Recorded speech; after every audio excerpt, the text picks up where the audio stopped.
नमस्कार। आज हम बात कर रहे हैं दुनिया की सबसे पुरानी पर्वत श्रृंखलाओं में से एक अरावली की और उससे जुड़े एक बहुत बड़े विवाद की।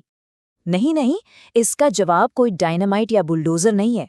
इसकी शुरुआत होती है एक ऐसे सवाल से जो सुनने में ही नामुमकिन सा लगता है।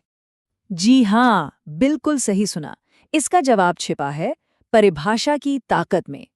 यह एक ऐसी कहानी है कि कैसे कानून की किताबों में सिर्फ एक शब्द बदलने से असलियत में जमीन पर खड़े पूरे के पूरे पहाड़ गायब हो सकते हैं।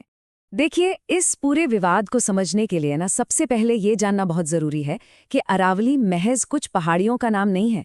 इसका पैमाना, इसका महत्व बहुत बड़ा है। ये कोई ऐसी वैसी पर्वत श्रृंखला नहीं है। ये तो एक जीती जागती भूवैज्ञानिक धरोहर है जो 2 अरब साल से भी ज्यादा पुरानी है। मतलब सोचिए, एक वक्त था जब ये हिमालय से भी ऊंची हुआ करती थी। और ये फैली कहाँ तक है? गुजरात से लेके दिल्ली तक करीब 700 किलोमीटर लंबी एक मजबूत कुदरती दीवार की तरह, जो 4 राज्यों की रक्षा करती है। और इसका काम क्या है? जरा सोचिए। ये थार रेगिस्तान को आगे बढ़ने से रोकती है। ये मानसूनी हवाओं को सही दिशा देती है, जिसकी वजह से उत्तर भारत में बारिश होती है। ये गंगा और सिंधु नदियों के लिए पानी का एक बहुत बड़ा सोर्स है और करोड़ों लोगों के लिए ग्राउंड वाटर रिचार्ज करती है। मतलब ये एक पूरी की पूरी जीवन रेखा है। लेकिन इतनी जरूरी होने के बाद भी अरावली पर खतरा दशकों से मंडरा रहा है। ये जो अवैध खनन है मतलब बिना इजाजत के बड़े पैमाने पर खुदाई, उसने पिछले 50 सालों में राजस्थान की 31 पहाड़ियों को तो नक्शे से ही मिटा दिया है। जी हाँ, गायब। अच्छा, तो इसी अवैध खनन को रोकने के लिए एक साफ सुथरी कानूनी परिभाषा की जरूरत महसूस हुई। लेकिन मजे की बात यह है कि यहीं से ये पूरा मुद्दा सुलझने की जगह और भी ज्यादा उलझ गया।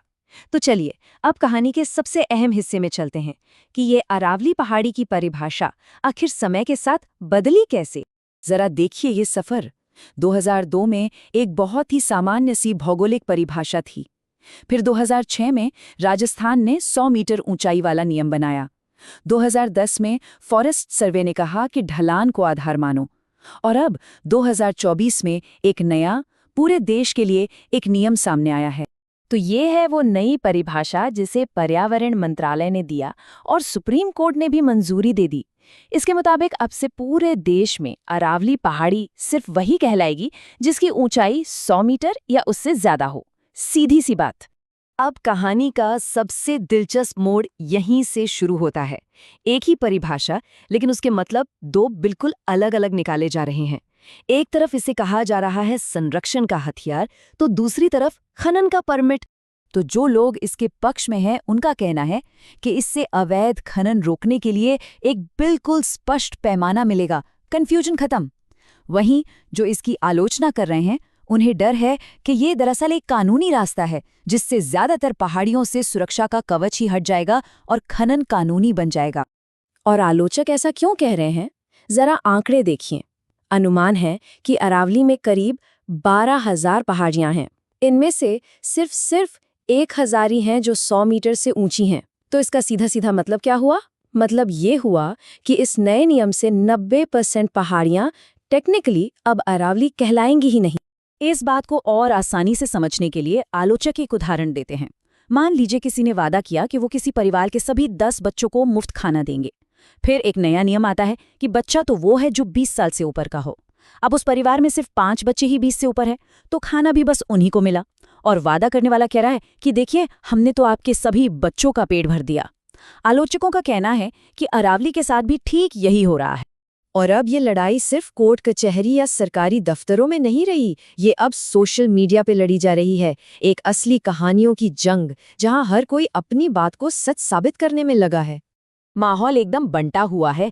एक तरफ आरोप लग रहे हैं कि सरकार के समर्थन में पैसों से बाकायदा पीआर अभियान चलाया जा रहा है, तो दूसरी तरफ सेव अरावली जैसे आंदोलन जोर पकड़ रहे हैं और लोग सड़कों और इंटरनेट पर अपनी आवाज उठा रहे हैं। ये बहस अब इतनी बढ़ चुकी है कि ये व्यक्तिगत भी हो गई है।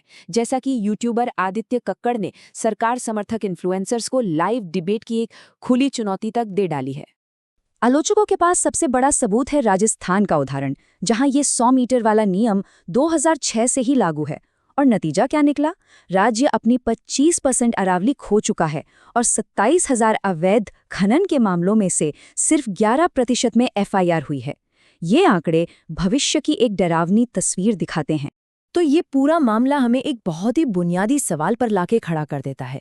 ये हमें दिखाता है कि कैसे कानून की किताबों में बदले गए बस कुछ शब्द हमारे पर्यावरण और हमारे भूगोल को हमेशा हमेशा के लिए बदल सकते हैं। और आखिर में सवाल बस यही बचता है कि अगर हम किसी पहाड़ी को कानूनी तौर पर पहाड़ी कहना बंद कर दें तो क्या उसकी रक्षा करने की हमारी जिम्मेदारी भी खत्म हो जाती है?